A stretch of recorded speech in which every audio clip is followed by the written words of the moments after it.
Para aqueles que não me conhecem, meu nome é Leonardo Furtado. Eu sou um profissional aí com 23 anos de mercado na área de telecomunicações, na área de tecnologia da comunicação e informação. E estou representando aqui o portfólio de soluções da Cisco com foco bem interessante na evolução das redes MPLS, porque entendemos aí que é a direção que todos os provedores estão levando. Então, eu também atuo na área de educação da Cisco, chamada High Touch Delivery Learning Services, e também sou um instrutor CCSI do programa Cisco Learning Partner, e representando aqui também o GIFARA Serviços Avançados em TIC, que é um canal integrador da Cisco, é um centro de treinamentos autorizado da Cisco. E a palestra que eu criarei aqui, ela é focada justamente nas redes MPLS de última geração. Eu vou tentar contar um histórico acerca de como esses perímetros de rede eram construídos de uns anos para cá, a evolução com a extensão do MPLS para a rede de acesso do provedor e, posteriormente, como isso acabou evoluindo para o que eu vou falar agora. Cenários típicos dos provedores no que diz respeito à parte da infraestrutura de camada 2 do MPLS. Para que isso fique mais claro, preciso fazer uma revisão de conceitos bem básicos ali. Se vocês olharem ali no slide, temos os perímetros de rede. Isso aqui chama-se de projeto de camadas hierárquico, modular e estruturado. A proposta é o quê? Você especializar a camada para que ela desempenhe funções que vão prover a implementação de determinados recursos na tua rede, consequentemente facilitando o pipeline de processamento de pacotes e a padronização da tua infraestrutura. Você pega, por exemplo, na camada de acesso, você tem a admissão do cliente, você recebe a VLAN do teu cliente lá na última milha, faz o ponto de demarcação para a gerência, faz o policiamento da taxa contratada pelo assinante, implementa alguns mecanismos de segurança para fortalecer os teus ativos de rede e dentre outras coisas que você faz lá na camada de acesso. Então, eu tenho o CPE na última milha, ele conecta num dispositivo que é do provedor, esse cara é uma caixa de acesso. Bacana. Depois você tem a distribuição. Na camada de distribuição é onde fazemos toda a questão do roteamento, da agregação, da parte de policy, protocolos de resiliência de primeiro salto, de default gate e outras facilidades, além do QoS fim a fim, que também deve existir lá na camada de acesso. E por último, o core, que é aquele perímetro de rede centrado em fazer a comutação, o encaminhamento de pacotes da forma mais efetiva, mais rápida possível. Por que isso aqui é necessário? Porque o desenvolvimento dessa palestra, que é uma palestra técnica, é você compreender como certos recursos precisam ser adotados. Recapitulando uma coisa que eu falei aqui, no ano passado, nesse mesmo evento, acerca de como os provedores utilizam as tecnologias lá no acesso. Por exemplo, com frequência o camarada ele pega um equipamento de missão LAN, um equipamento de missão genérica, ou então pega um soft routing, pega um switch de LAN, um switch de missão genérica e ele coloca aquilo ali para atuar numa rede de aspecto metropolitano. Só que esses tipos de soluções não são projetadas, não são especializadas para desempenhar diversas funções sofisticadas com as manipulações de cabeçalhos, por exemplo, frame Ethernet. Manipulação de tag de VLAN, são várias e complexas operações. Você, quando tem uma rede L2, você precisa de quê? De um protocolo de resiliência. Aí alguns usam Spanning Tree, outros usam G.8032, alguns usam EAPS, que é bastante conhecido para quem tem um determinado fabricante aí conhecido na planta lá, ou até mesmo o REP proprietário da Cisco. O problema, já foi falado no ano passado, isso aqui só recapitulando, é que você tem um esforço operacional considerável na ativação, no provisionamento do cliente. O protocolo de resiliência ele não tem um diâmetro muito grande, não é imune a loop necessariamente, tem baixas capacidades de balanceamento de tráfego, você não pode balancear tráfego por caminhos de custos iguais, porque senão você vai loopar, L2, e uma série de outras coisinhas. Então, de uns 3 anos para cá, 4 anos para cá, diversos provedores, vamos mudar isso para MPLS, vamos pegar o MPLS e colocar ele lá no acesso, o mais próximo possível da última milha. Para quê? Para simplificar o cenário que eu vou contar aqui agora. A grande vantagem de você ter o MPLS no acesso, tá, é a redução. Tem várias vantagens, vários benefícios, mas eu tenho que ser bem objetivo aqui. Uma das mais interessantes é você reduzir substancialmente os pontos de intervenção operacional na tua rede. Mas como assim? Toda vez que você vai ativar um cliente na planta, o que você faz? Configura a VLAN do cliente. Bota aquela porta como acesso daquela VLAN e entronca a VLAN para o próximo salto. No próximo salto você faz o quê? Cria a VLAN de novo. Entronca ela lá onde tiver que entroncar. E no próximo salto, a mesma coisa. Ou seja, uma rede com diâmetro maior, e eu nem falo a densidade de assinantes. Não é isso que está sendo questionado aqui, mas o diâmetro da rede.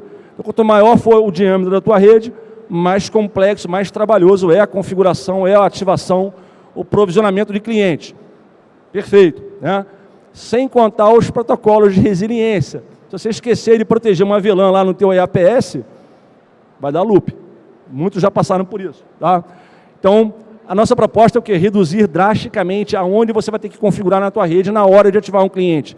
Então, se você olhar no gráfico lá, no acesso para o acesso, são as duas. Se eu fizesse um transporte L2 através de uma rede MPLS, eu só teria 2 locais onde aquela configuração seria necessária. Na porta que conecta o primeiro CPE, no site 1, e na porta que conecta o segundo CPE, no site 2, através de uma rede inteira.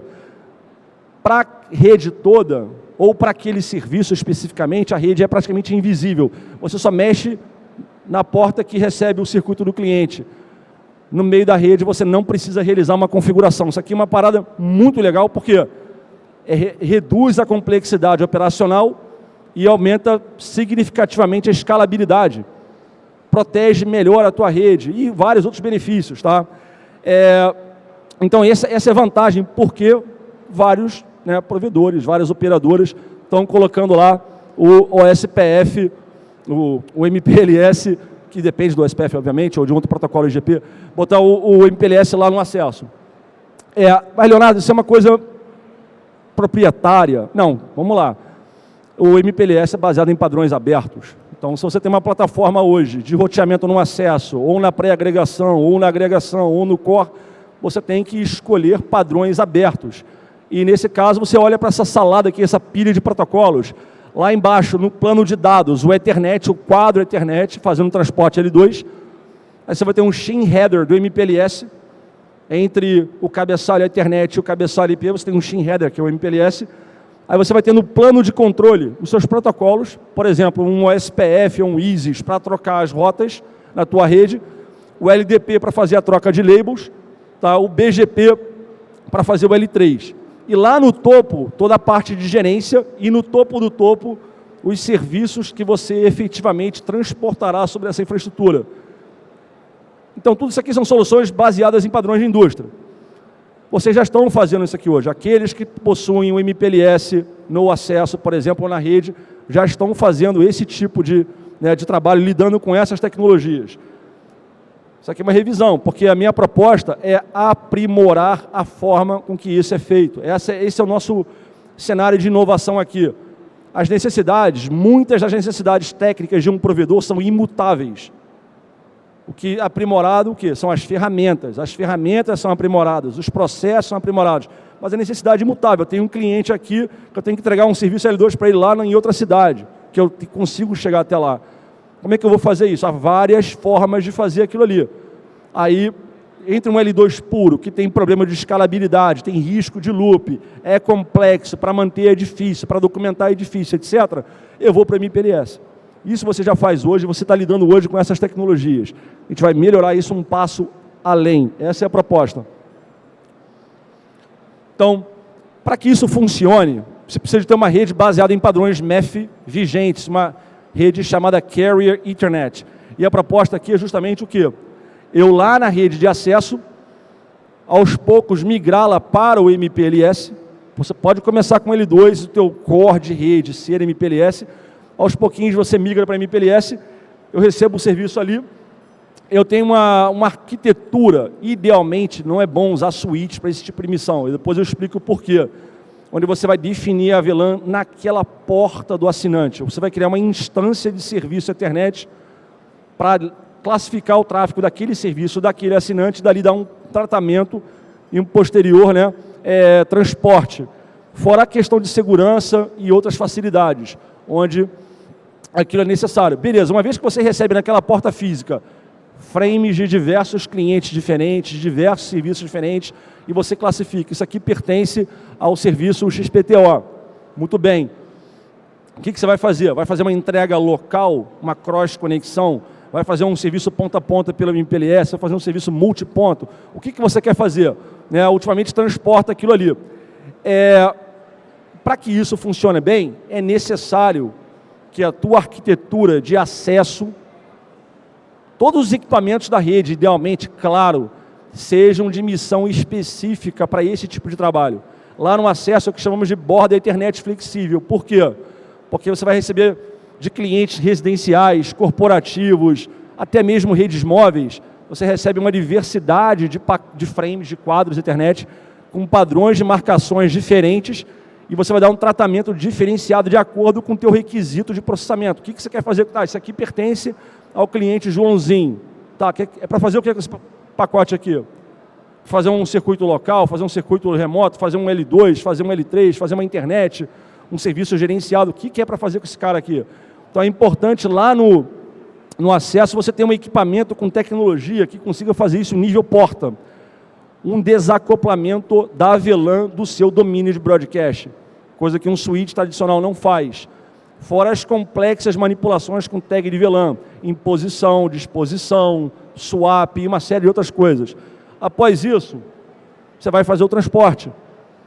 Aquela nuvenzinha azul ali, ela é invisível para esse serviço que eu estou transportando. Você não precisa entrar naqueles elementos, fazer qualquer tipo de configuração. Aqui é o chamado VPLS ou VPWS. Vocês já fazem isso hoje. Alguns fazem. Então, esse cenário funciona melhor quando você tem um equipamento, uma arquitetura centrada nesse tipo de missão. Tá? A gente tem um equipamento bacana para isso, vou falar dele daqui a pouco. Tá? Então, dentro desse equipamento é assim que funciona. A porta física lá, diversas marcações distintas e uma combinação bem farta, 2 tags de VLAN, 1 tag de VLAN, o tag de fora tem um valor, o tag de dentro tem uma faixa de valores, ou um valor específico, enfim, uma lista de valores, etc. Aí você saber diferenciar cada frame por serviço, por assinante, por grupo, por porta e uma série de outras combinações de classificação. E depois que você faz o quê? Você vai separar a VLAN do domínio de broadcast e vai depois conectar aquele serviço da maneira que você acredita que deva ser conectado. Um serviço ponta a ponta, um serviço multiponto, um serviço, enfim, ou uma combinação de 2. Roteamento e IL2 ao mesmo tempo para aquele serviço e uma série de outras coisinhas. Isso aqui é uma infraestrutura Ethernet flexível. Também não estamos inovando aqui, já somos referência nesse tipo de tecnologia e diversos provedores já caminharam para essa direção também. Isso aqui até agora foi uma revisão histórica das coisas. Então, Leonardo, já que o acesso L2 amplo, tem problema de escalabilidade, tem problema de convergência, eu não consigo balancear tráfego de uma mesma VLAN por caminhos distintos, eu tenho problemas de proteção, é complexo, então eu migrei para MPLS no acesso, eu estou satisfeito. Não porque eu estou agora, nesse exato momento, pedindo para você evoluir isso aqui.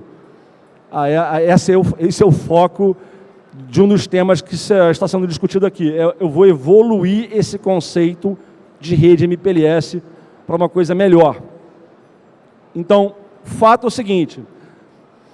Ali você tem um modelo de referência OSI. Quem estuda redes ou fez algum curso de redes, sabe o que eu estou falando, né? A camada de apresentação, de aplicação, apresentação, sessão, transporte, rede, enlace de dados e física. Aqui é um modelo de referência, não é um padrão. Então, várias tecnologias que consumimos hoje numa rede estão mapeadas para essas camadas de função. Bacana. Aí a gente usa isso aqui para ficar bem claro de explicar. O fato é, um provedor tradicional gasta mais tempo resolvendo, saneando complexidades na parte mais física da palavra, ou seja, na área de transmissão, na área de L2, na área de L3, roteamento, gasta-se muito ali e pouco onde realmente importa. Quando eu falo gastar, não falo gastar só a parte financeira, Eu falo a área estratégica, o planejamento, a adoção de soluções, a customização de serviços, você ficar competitivo, atraente. Essa é a proposta aqui. Então, gasta-se muito lá embaixo, nos protocolos, e pouco na política. Na verdade, devia ser o inverso. Você tem que, a tua rede tem que ser complexa, aonde é maior a cadeia de valor para ela. Valor para quem? Para o negócio. Onde você vai ganhar dinheiro? Então, você fica lá, em função das tecnologias que usamos hoje, em muitos casos, fica-se muito preso ali embaixo, onde a complexidade é maior, mas é onde você não está ganhando dinheiro. Você quer ganhar dinheiro lá em cima, que é a pirâmide ali do lado. A área de aplicação, de sistemas, produtos, etc. Esse é o foco da coisa. Então, o que a gente está promovendo aqui? Uma simplificação da infraestrutura e dessas áreas de convergência, porque temos a separação de diversos universos aqui, redes óticas da WDM, quem tem SDH indo para a OTN, quem tem ATM indo para a Ethernet, e o próprio IP. Só que essas famílias, né, de arquiteturas têm que ser separadas, de certa forma. Eu vou unificar isso no conceito de dados, independente do tipo de aplicação, dados, vídeo, redes móveis, etc. E tem que ter uma integração horizontal, acesso à agregação, incluindo a pré-agregação, obviamente, o core e o data center da empresa. Eu tenho que promover essa integração aqui horizontal. E isso vai funcionar muito melhor nos modelos que eu vou recomendar agora, que é na parte de unificar IP com DWDM, chamamos de IP over DWDM, uma tecnologia que a Cisco tem uma solução fantástica para isso aí, fazendo essa convergência de arquiteturas. E, para simplificar a parte toda do MPLS especificamente, é justamente o quê? O Segment Routing. É uma das tecnologias que consideraremos aqui nessa palestra para simplificarmos a infraestrutura MPLS.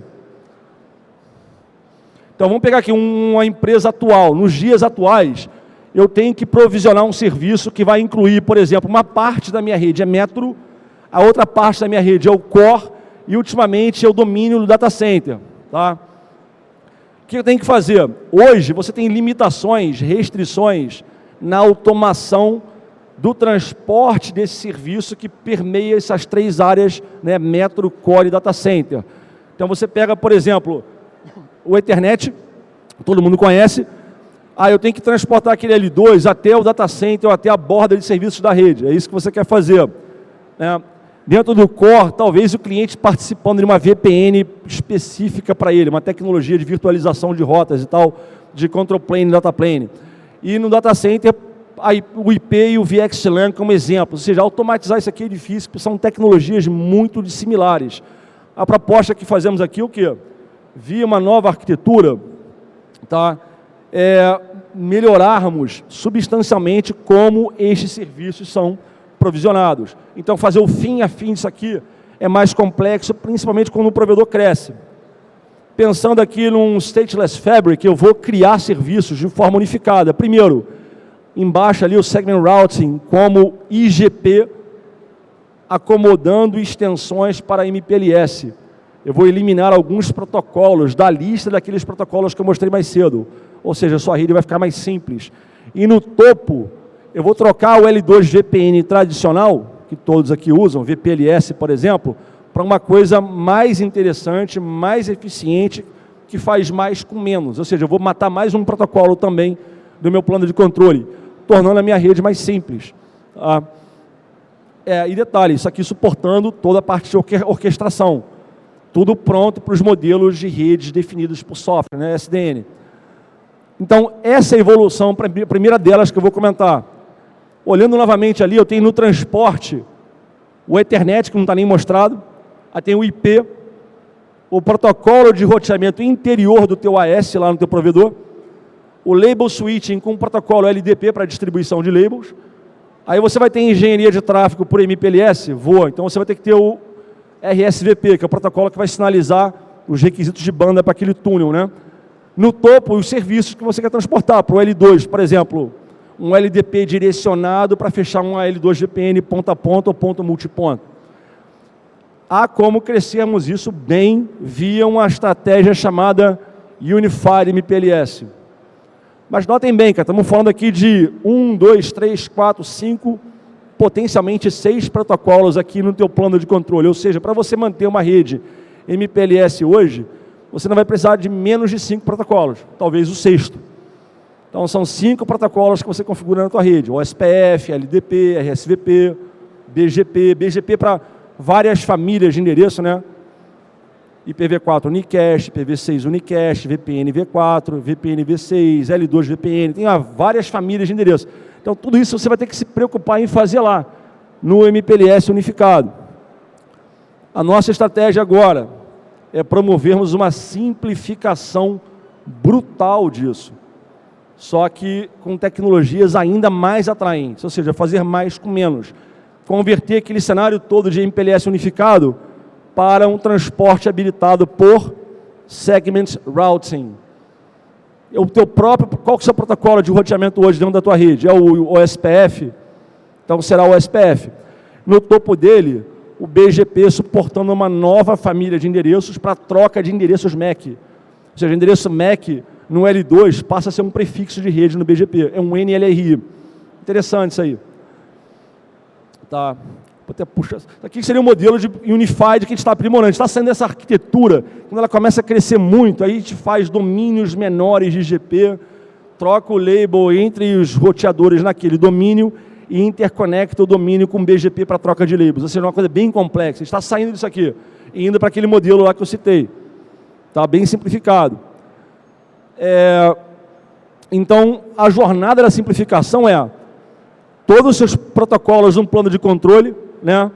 O IGP, o LDP, o RSVP, o BGP para label, por exemplo, e o serviço de L2 e L3 GPN. A gente está migrando isso para Segment Routing, o teu protocolo OSPF ou ISIS, suportando extensões para label switch e engenharia de tráfego, as duas coisas.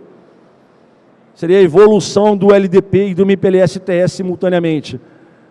Com elementos de computação de caminho no topo e tudo isso em cima de um Fabric Metro Ethernet, ou seja, modelos Yang, automação, orquestração, a parte do chamado SDN, que foi comentado. Tá? Então, o Segment Routing, assim, in a nutshell, que eu vou falar aqui, você tem lá os componentes, o Data Plane, que é o plano de dados. Tá?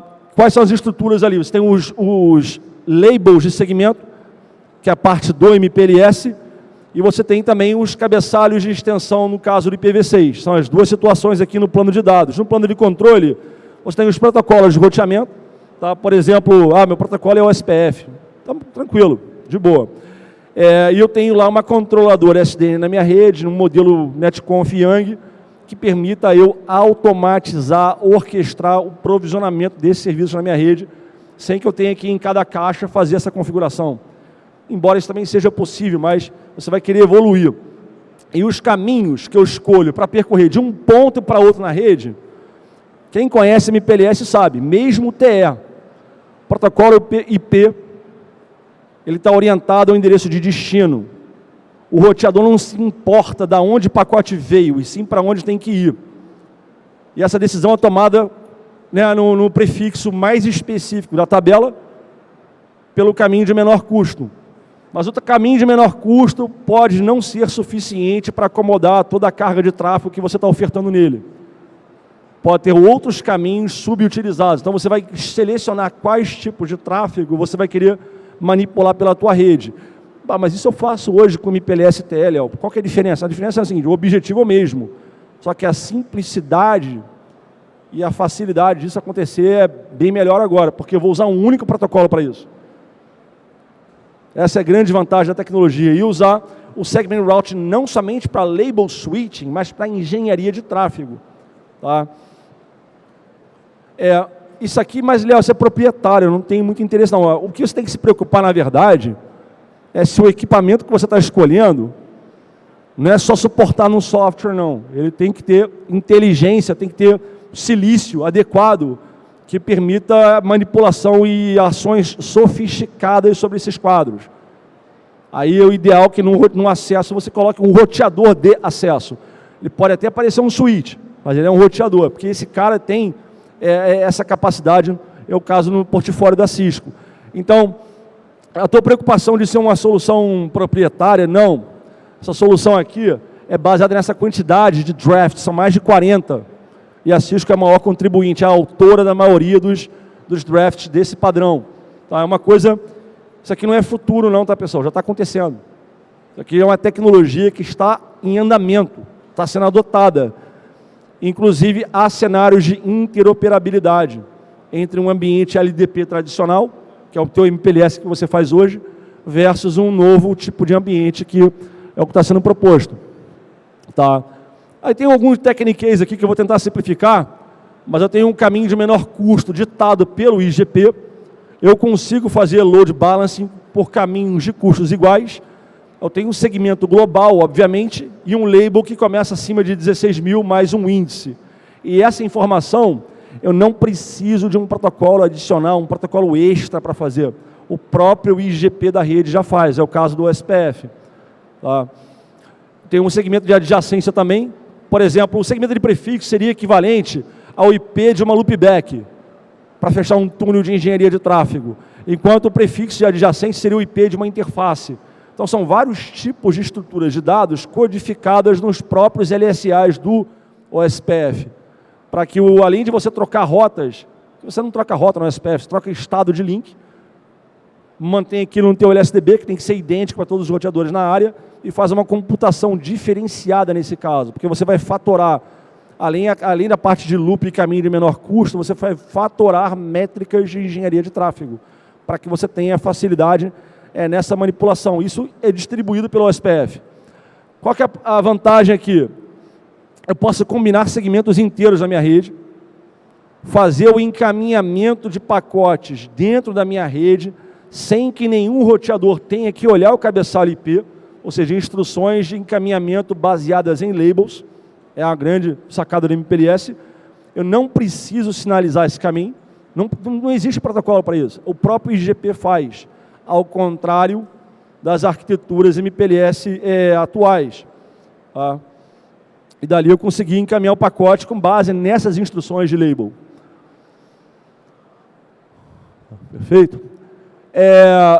Na parte de plano de controle, não sei se vocês sabem que a diferença do plano de controle e o plano de dados. O plano de controle é a parte sistêmica do teu equipamento, que tem a CPU, tem a memória, rodam os protocolos, BGP, tabela BGP, tabela de vizinho, OSPF, tabela de adjacência, o LSDB, né? E aí GRP, tabela de topologia, tabela de vizinhos, e por último uma tabela de roteamento, uma tabela de labels e outras estruturas de dados. Só que roteadores modernos, vamos falar de Cisco aqui, nenhum deles roteia pela tabela de roteamento, roteia para uma estrutura de dados altamente especializada que fica no hardware, que é a FIB. Ali é o plano de controle, são os protocolos, é o Olimpo da coisa, né? Então, o OSPF ele vai adicionar algumas estruturas no LSA tipo 4 e vai definir um novo LSA opaco para anunciar os SIDs aí para suportar essa nova tecnologia chamada Segment Routing. Isso aqui é baseado nesse draft que está escrito lá embaixo. Tá? E na parte de encaminhamento de dados, eu uso MPLS como você sempre usou hoje. Label, quadro Ethernet, label MPLS, que pode ser um ou uma pilha de labels para engenharia, outra coisa, né? E o segmento ele vai equivaler a um label, obviamente, e uma lista de segmentos vai equivaler a um stack de label. Quem trabalha com MPLS sabe daquela funcionalidade chamada PHP, né? O penúltimo salto do teu backbone. MPLS faz o pop do label para expor o cabeçalho IP direto para o último salto, para que o último salto não precise fazer duas consultas, né? Uma na FIB, outra na LFIB, ou vice-versa. Isso aqui já é default, ou seja, funciona igualzinho, funciona no MPLS comum, mas o null explícito pode ser habilitado caso você deseje. Não, eu quero fazer, né, um null explícito, não fazer o pop do label, por exemplo. Tá? Aqui seria uma demonstração. Por mais protocolos que vocês possuam hoje no plano de controle, exemplo, OSPF, LDP, RSVP, BGP, LDP direcionado, ou seja, uma pilha de protocolos, né? Está lá no control plane. No data plane, as operações de MPLS são muito simples. você faz uma imposição no label, ou você troca o label, ou você faz a disposição do label. Ou seja, push, swap e pop. O que mudou do MPLS tradicional para essa nova tecnologia? Nada. É a mesma coisa, você vai empurrar o label para o pacote, vai trocar o label no teu backbone e no penúltimo salto você faz um pop. Mudou nada. Então, você consegue aproveitar os conhecimentos no plano de dados que você conhece da tua rede, com relação à operação de labels. Isso é bem interessante nessa parte dessa tecnologia. Tá, um swap aqui, por exemplo, e um pop do outro lado. Tá? E ali eu já entrego o IP puro. Não mudou. Então o Segment Route ele modifica substancialmente o plano de controle, mas no plano de dados ele é tão simples quanto o MPLS tradicional. Tá? E eu consigo, né, casar uma diversidade de serviços, L2, L3, fazer uma VPN simples, fazer uma VPN complexa, fazer uma VPN gerenciada, uma combinação de L2 com L3, não importa. Essa é a parte legal. Isso eu vou continuar fazendo, só que usando um protocolo a menos. É aquela questão de você fazer mais com menos. Que acho que todo mundo gosta disso, né? Você suportar mais coisas gastando menos. Uma parada legal. Tá, aí, no caso de uma VPN de camada 3 por MPLS, o protocolo seria uma família de endereços VPN V4, por exemplo. Mas eu não preciso do LDP. Eu não preciso gerar label para isso. Bacana? Então, essa foi a primeira tecnologia, a chamada Segment Routing. É a tecnologia que estamos promovendo hoje para turbinarmos as redes MPLS atuais, simplificando brutalmente o teu plano de controle, menos protocolos para você ter que olhar, mais simples de configurar, mais escalável e tem uns cenários mais flexíveis para lidarmos também, suportando uma integração com ambientes atuais para que você consiga ir migrando para essa nova arquitetura. Então isso resolve o que? O label switching e a engenharia de tráfego. E agora o L2GPN.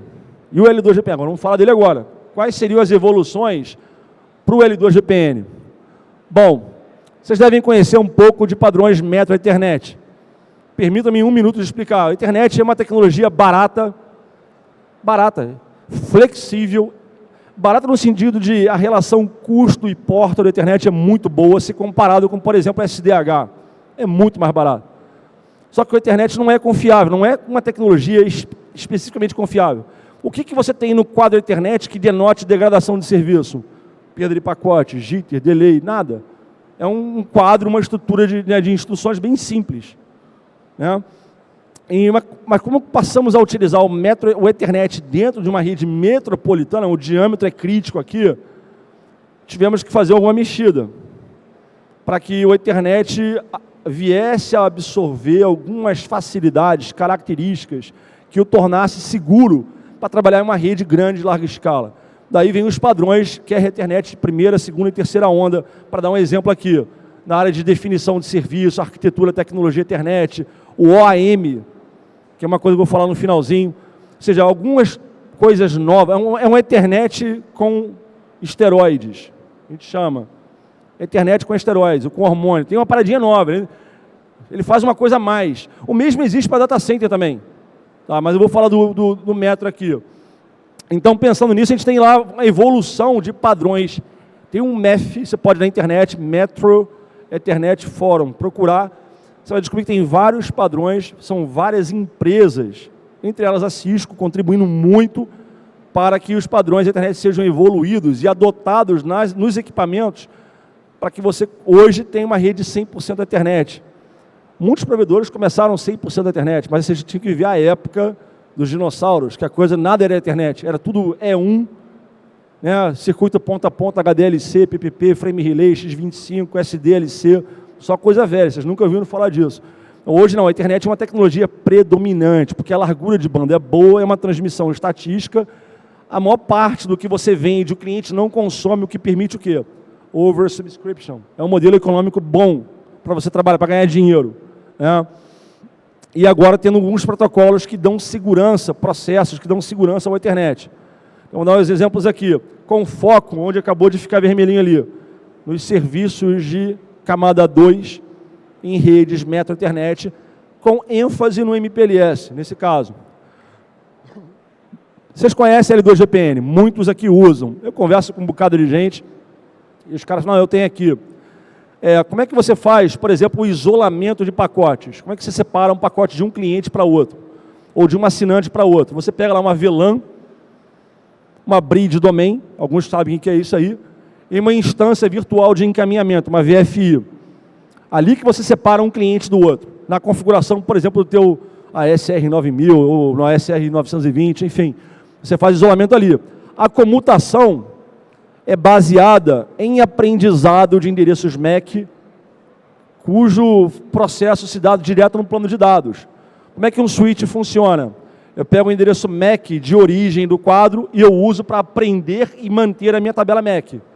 E eu pego o endereço de destino do quadro Ethernet e tomo a minha decisão de encaminhamento. É assim que funciona o L2. Bacana. No caso do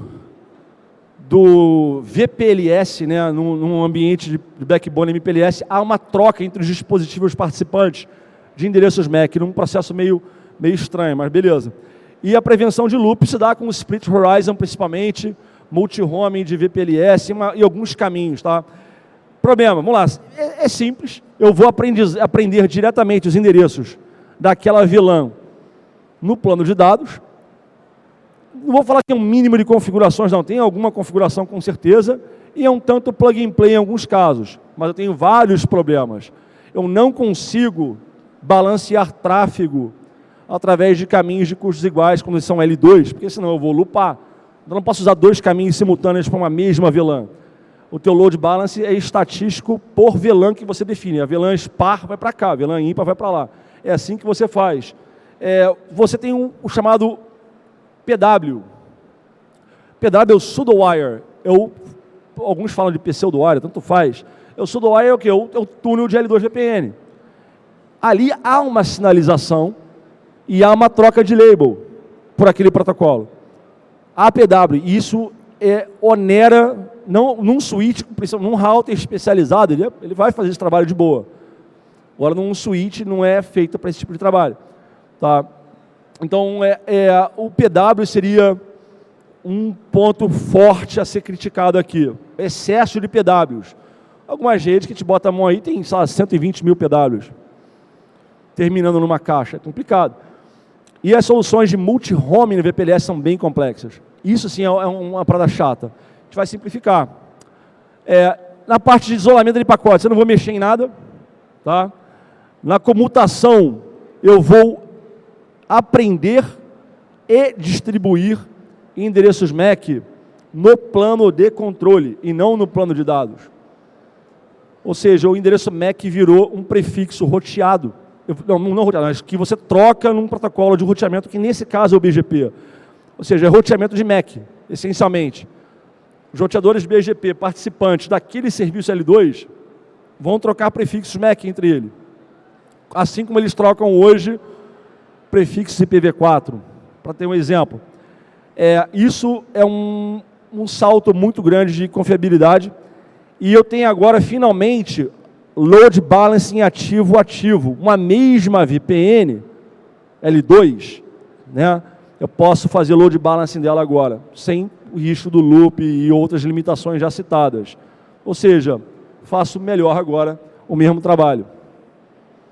Só que aqui também eu estou eliminando um protocolo, ou talvez dois, depende do tipo de setup. Então eu faço de forma mais flexível, mais inteligente, mais abrangente, gastando menos recursos. Essa é a história aqui, né, da tecnologia. É o MAC Routing. O nome dessa tecnologia chama-se EVPN, Ethernet VPN. Então, meu plano de controle é baseado totalmente no BGP. Meu plano de controle é todo BGP. Não preciso mais de LDP, não preciso de LDP direcionado, não preciso de BGP para trocar label. Não preciso mais. Tá? Eu vou ter lá no meu plano de controle, o meu protocolo, por exemplo, o SPF, para quê? Para a lista de segmentos e engenharia de tráfego. E no topo do MPLS, o BGP, trocando os prefixos de rede. Tá bem interessante. Então, a solução existente está aqui embaixo. A farândula aqui, a quantidade de protocolos que está lidando. A solução de cima é a que a gente está propondo agora. Bacana? Aí o VPLS, principalmente, ele tem vários desafios. Algumas pessoas criticam bastante. Por exemplo, eu não tenho redundância ativa para fluxo de tráfego de uma mesma VPN, looping de tráfego inundado a partir do PE, duplicidade de quadros. Quem trabalha exaustivamente com VPLS já deve ter pego um cenário de multi-homing, onde o endereço MAC fica flip-flop, fica lá e cá. Né? São exemplos de situações muito desagradáveis no VPLS. Um VPLS simples, tranquilo, mas um VPLS multi-homing, ele vai dar esse problema aqui para você. Como é que a gente mata esse negócio? Usando o Ethernet VPN. Então vai ser mais uma família de endereços suportada pelo BGP. Está o RFCD lá, o 7432, há outros RFCs, obviamente. Eu posso fazer serviços ponto a ponto, multiponto, né? E conseguir melhorar substancialmente como eu entrego o L2 através da minha rede com o MPLS. Essa é a parte legal, porque estamos evoluindo, a ferramenta está sendo aprimorada, a necessidade não mudou. Pegar o L2 para cá, mandar para lá, fazer um multiponto, ponto a ponto, fazer uma internet, misturar serviço naquela solução. Isso não mudou. O que está mudando é como fazemos agora. Aí as soluções da Cisco, elas estão prontas agora, fazem isso agora, além do tradicional, o que te permite o quê? Fazer a migração de um caso para outro. Algumas pessoas falam, mas Léo, não está muito cedo para falar disso não? Eu não acho que não, para ser bem honesto com vocês, isso aqui é uma coisa, para que vocês vêm num evento como esse? Para ouvir novidade, né? Falar a mesma coisa. Ano retrasado eu falei bastante de coisas que o provedor tem que olhar para inovar. Ano passado eu gastei muito falando de arquitetura Cisco, de roteador, de placa, módulo, processamento. Foi bacana ano passado. Esse ano eu tenho que falar sempre de uma coisa nova. Então eu entendi que para vocês esses dois temas aqui eram fundamentais para você já ficar olhando. De você migrar, aprimorar a maneira como você faz esse MPLS. E a Cisco é a maior autora desses RFCs. Essa é a parte bacana. A solução é multivenda, diga-se de passagem. No entanto, observe em que tipo de solução você vai entregar na tua planta com suporte a essas especificações em silício customizado, que é o nosso jabá aqui, nosso filé mignon. Uma coisa bem rápida, eu cheguei a falar disso ano passado, mas conversando com algumas pessoas, as pessoas perguntaram para falar um pouquinho de novo, chama-se OAM. OAM é uma das várias coisas que foram produzidas para dar o Ethernet a confiabilidade que ele precisa, e você que é o dono do provedor, obviamente. Tá? Tem uma taxonomia de problemas aqui. Primeiro, a parte de gerenciamento de falhas, detecção de falha, verificação de falha, isolamento de falha, recuperação e notificação. São necessidades de uma cadeia TMN ou FICAPs, né? Modelo FICAP de gerência.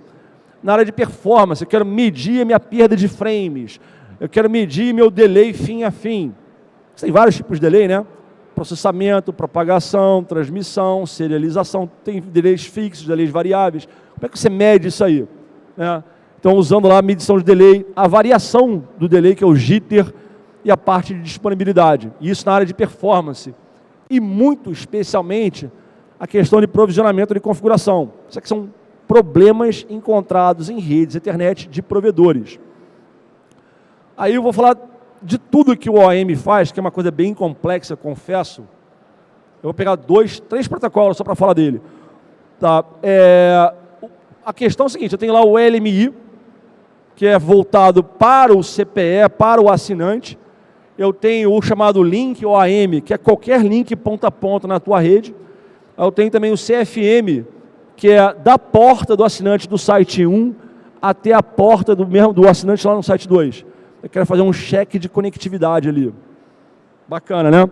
E por último, a parte do MPLS mesmo, a verificação de qualidade do MPLS. Essas tecnologias não precisam de protocolo de rede para funcionar. Não roda sobre IP, é uma camada específica, um PDU específico.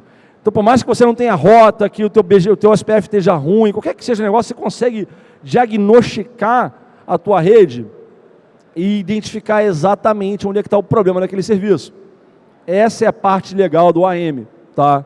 Ou seja, o Ethernet Link OAM, o CFM e o Y1731, tá? Além do próprio MPLS OAM lá no backbone. Tá. Aí um exemplo aqui para um link OAM, esse cara roda, novamente, o modelo OSI, né? A camada lá, as 7 camadas do modelo OSI, você vê lá entre a camada física, aí tem a camada de enlace de dados. Aí eu vou ter lá o MAC, o LLC, que são duas subcamadas que já existem ali dentro. A gente vai ter uma terceira subcamada chamada OAM, ela é opcional. Opcional como? Teu equipamento suporta? Ah, suporta, então vamos usar. Ah, não suporta, então não vamos usar, é basicamente isso. E aqui eu vou lançar alguns PDUs especializados em diagnóstico.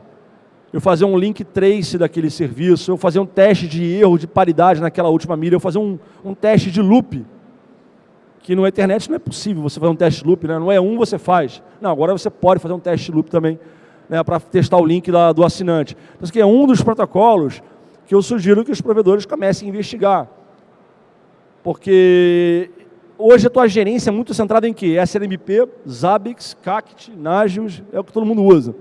Vamos profissionalizar isso um pouco, melhorar os teus indicadores de performance, trazer dados mais gerenciáveis para você tomar a decisão do que está afetando. Então o Link OAM é um desses protocolos. O outro aqui seria o CFM.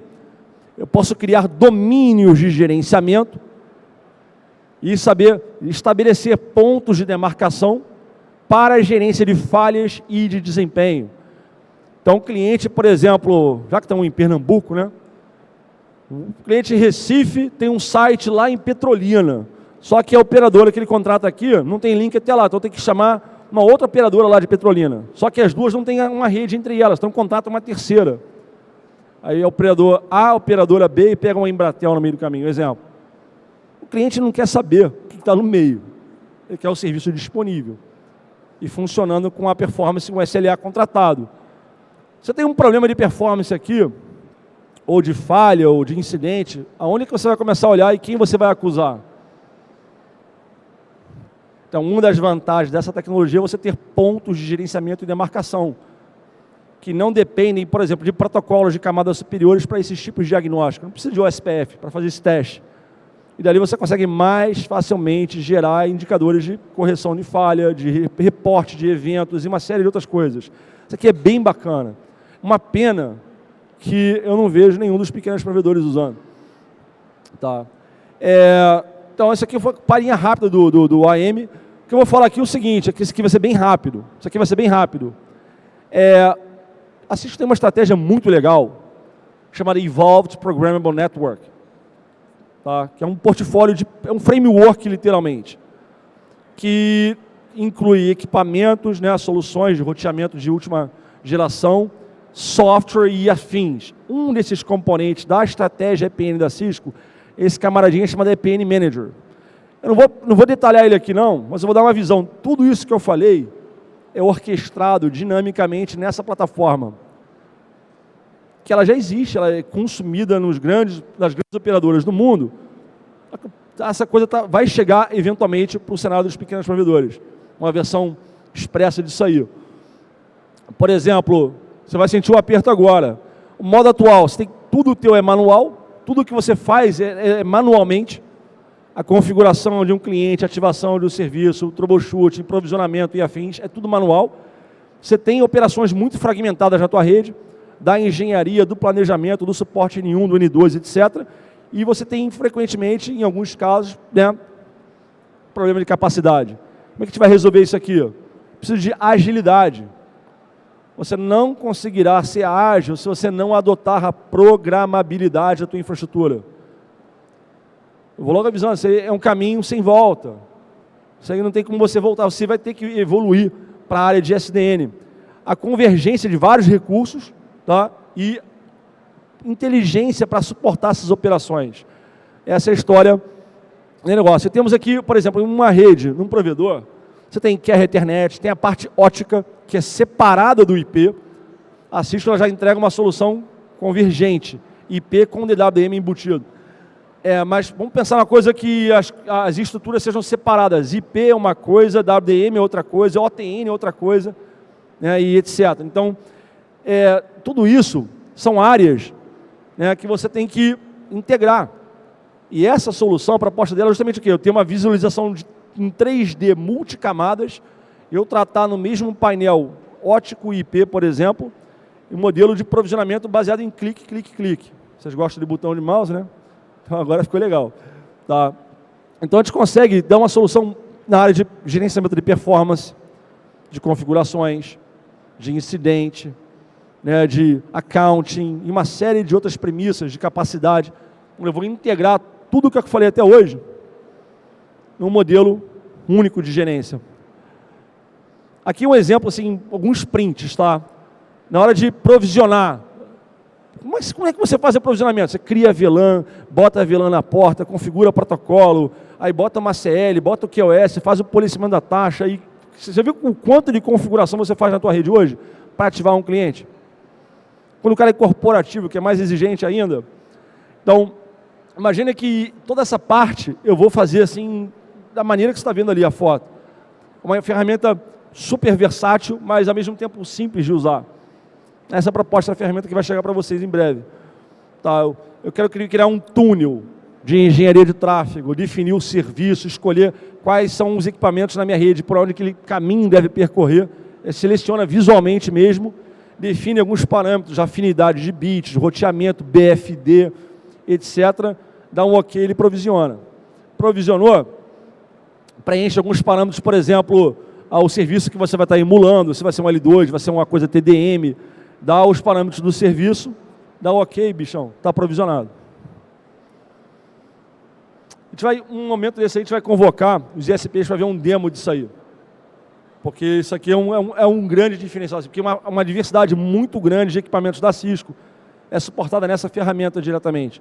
Você pega de roteador, de borda, de acesso, de core, de switch, de CPEs, uma série de equipamentos são suportados hoje nessa ferramenta. Então você finalmente vai ter uma rede plug and play. Tá? Você pode identificar serviços impactados, tá? Ou seja, gerência de falhas ali dentro, painel de circuitos afetados, tudo que você tem muita facilidade de lidar, né? Rastreamento, diagnóstico, fazer um rastreamento multicamada. Eu vou rastrear o problema de conectividade, tanto na parte ótica quanto na parte IP, através de uma mesma ferramenta. Vai falar qual que é a perda do cara, se eu posso rodar um teste de loopback, se eu posso fazer um teste de serviço, tá? E consigo dali, depois de eu mapear o incidente, eu consigo, roda esse teste aqui para mim. Ele falar se tem algum problema. Bem legal, cara, essa ferramenta. Visualizar métricas de performance. Então, muito do que foi falado, imagina que isso aqui está dentro de uma única painel de inteligência, que é o foco da solução, tá? Agora, rapidinho, para terminar aqui, acabou que o negócio deu 3 saltos aqui. Só para falar que CPN, cara, ele faz parte de uma estratégia bem ampla da Cisco, tá? Que inclui serviço, aplicação, orquestração, SDN, o transporte de pacotes.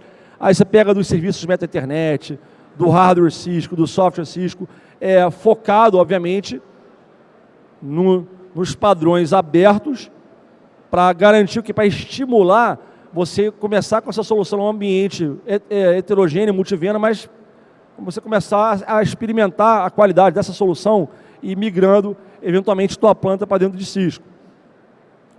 Aqui eu puxei um extra, rapidinho, que as pessoas me perguntam muito. Hoje eu conversei, acho que com umas 15 aqui, né? Uma solução para acesso, uma solução para borda, uma solução para isso. Então, eu resolvi botar uns slides adicionais aqui. Eu vou focar em soluções de roteamento de borda Cisco, tá? Aqui. Bom, para falar de borda, eu vou falar rapidinho uma coisa, a posição da Cisco no mercado de provedores, service provider, na verdade. Estamos com market share de 47%, né? Primeiro nesse tipo de solução. E no roteamento de acesso, 81% aí lideramos aí confortavelmente as soluções na área de roteamento de acesso e no roteamento de service provider. Além dos switches, os servidores, estamos bem também posicionados. Isso aqui é importante, você ter uma ideia da visão do que a gente está promovendo aqui. As soluções da Cisco são muito específicas, no sentido de que você quer um equipamento de topo de rack, vou te dar um equipamento de topo de rack. Você quer um roteador de acesso, eu tenho esse roteador de acesso. Porque toda a solução Cisco ela é costurada para aquela missão. O hardware, a tecnologia de processamento de pacotes, as facilidades de gerência e integração, os protocolos suportados. A Cisco ela não produz uma solução genérica, ela é sempre muito específica. Por isso que ela consegue esse market share aqui para cada vertical. Porque ela não pega uma solução genérica, uma solução generalista, não, bota esse switch que ele faz de A a Z. Não trabalhamos assim, trabalhamos com uma solução ela desenhada para a missão daquele mercado. Por isso que os números impressionam. E quando a gente pensa em solução, a gente tem solução para provedor. É acesso à tua solução? É agregação? É pré-agregação? É DWDM? É IP? É backbone? É serviço? O que você quer? Então, aqui são exemplos de algumas soluções Cisco para esses perímetros de rede. Tá? Aí, para a borda, vamos pegar a família 9000, que é o flagship da Cisco, que é o roteador de borda mais vendido do mundo. Eu tenho do cachorrinho pequenininho até o monstro, que é aquele ASR 9922. Aí eu vou focar num carinha que saiu recentemente, que é o 9901. Tá? Uma caixinha que 900 GB de banda aí, full duplex, seriam 456 gigabits de banda full duplex. Vamos focar nesse cara aqui, porque ele tem ele está brigando na parte de capacidade com as exigências por banda que muitos têm reportado por mim. Porque até então, muitos conheciam, não, tem um ASR 9001. Tem agora o 9901, que é um 9001 com esteroides também. Esse seria esse cara aqui. Uma caixinha bem bacana. Vou dar um overview dele rápido, por causa do tempo aqui. Primeiro, um software de 64 bits, tá? São 456 gigabits de banda full duplex. Para você ter uma ideia, o ASR 9001 entrega 120 GB. Eu entrego agora 456. Tá? Eu posso licenciar esse equipamento, mas, Léo, não precisa de 456, é muito. Não, mas não tem problema. Você pode licenciar ele para 120, 240, 256 e 456. Tá? A tecnologia de processamento de pacotes deles é uma Tomahawk, é uma de terceira geração. Tá? E é um cara que suporta aí 10 milhões de prefixos em hardware. Não faz roteamento por software, ele é 100% no hardware. O ASR 9001 fazia 4 milhões, que já é muito para a maioria de vocês, né? Mas aqui 10. A vantagem é a seguinte, esse cara está com um preço muito aproximado, depois a gente discute isso aqui, mas a estratégia de chegar dele no Brasil está muito boa.